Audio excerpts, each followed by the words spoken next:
Pabugso-bugso at malakas na buhos ng ulan na may kasamang hangin ang patuloy na nararanasan sa ilang lugar sa Nueva Ecija.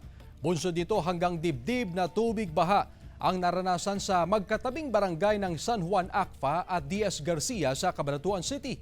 Subalit ang ilang residente nananatili pa rin sa kanilang mga bahay. Samantala nangangamba naman ang mga residente sa barangay Valle Cruz at Santa Arcadia sa posibleng pagtaas ng tubig baha sa kanilang lugar. Dahil sa patuloy na nararanasang sama ng panahon, tanging mga malalaking sasakyan lamang ang pinapayagang makadaan sa Nueva Ecija, Aurora Road matapos tumaas ang tubig sa ilog sa Baong Spillway sa Barangay Labi sa bayan ng Bungabon.